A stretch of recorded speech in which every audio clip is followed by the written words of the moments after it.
Le 15 novembre 2024, au stade AT&T d'Arlington, au Texas, c'est-à-dire aux États-Unis d'Amérique, un match de boxe professionnel a réuni le YouTuber devenu boxeur Jake Paul et l'ancien champion du monde poids lourd incontesté Mike Tyson. Devant plus de 72 300 spectateurs. Cet événement a été diffusé mondialement sur Netflix, atteignant ses 280 millions d'abonnés sans frais additionnels. Jake Paul a remporté le combat par décision unanime. Ce match marque le retour de Mike Tyson dans la boxe professionnelle 19 ans après son dernier affrontement et 4 ans après son dernier combat d'exhibition contre Roy Jones Jr. De son côté, Jake Paul a entamé sa carrière de boxeur en août 2018, affrontant depuis d'anciens joueurs de la NBA, des combattants de MMA et quelques boxeurs professionnels. À 58 ans, Tyson se mesurait à Jake Paul, âgé de 27 ans, soit une différence d'âge de 31 ans. Bien que l'enjeu sportif de ce combat soit consubstantiellement marginal, sans ceinture en jeu, les enjeux et les implications médiatiques et financières sont considérables. Ce type d'événement s'apparente davantage à un spectacle qu'à un véritable affrontement sportif, illustrant la tendance des show freaks ou alors des combats pendant lesquels l'argent prime sur la compétition. Il est fondamental, essentiel même si vous voulez, d'explorer les raisons sous-jacentes à une telle convergence d'enjeux financiers et médiatiques, car il est incontestable que l'argument sportif ne constitue essentiellement qu'un prétexte.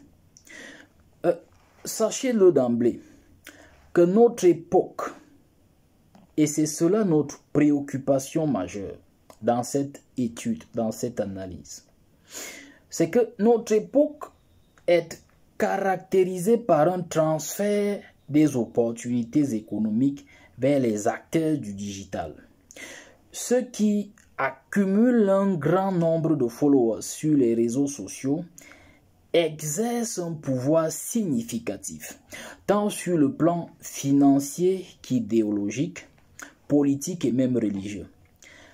La plupart des analyses que nous avons consultées s'agissant de cette question mettent en avant l'enveloppe financière estimée à 80 millions de dollars à partager entre les deux protagonistes.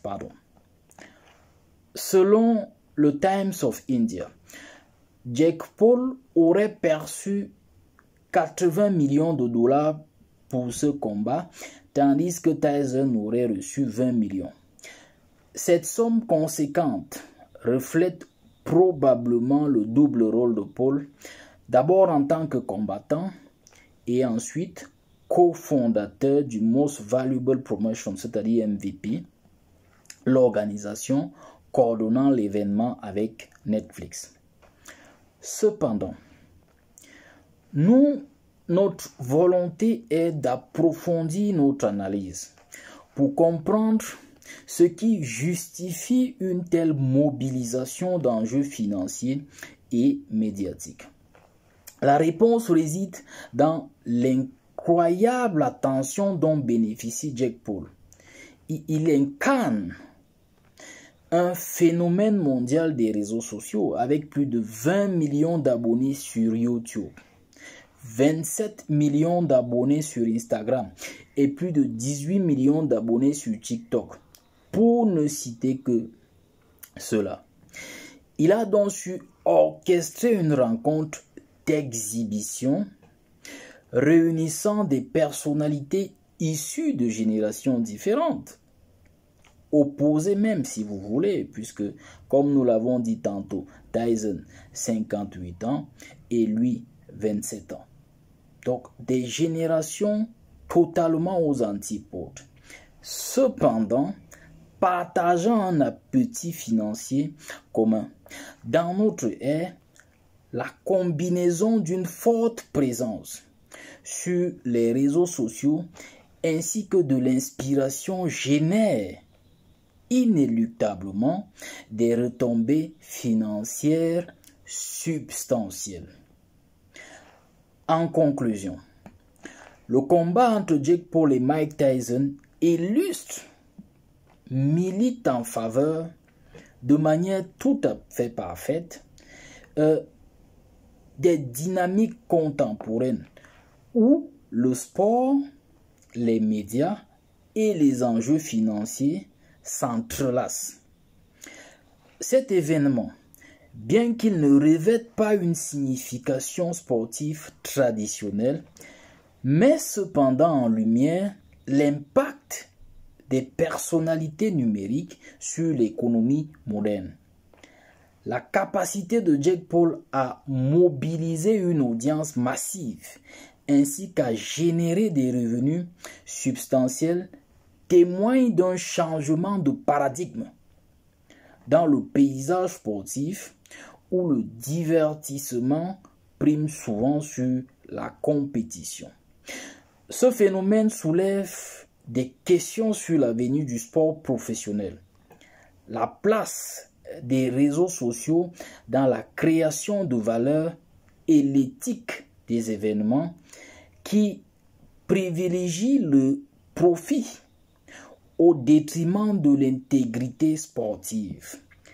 Ainsi, cette rencontre ne se limite pas à un simple affrontement, mais devient un révélateur des enjeux socio-culturels et économiques de notre époque.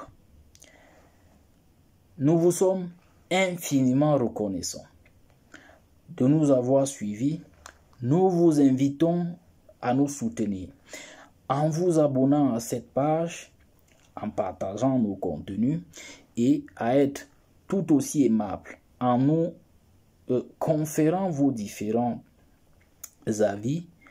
Une fois de plus, merci de nous avoir suivis et à très bientôt pour bénéficier de davantage d'analyses objectives et pertinentes sur l'actualité internationale.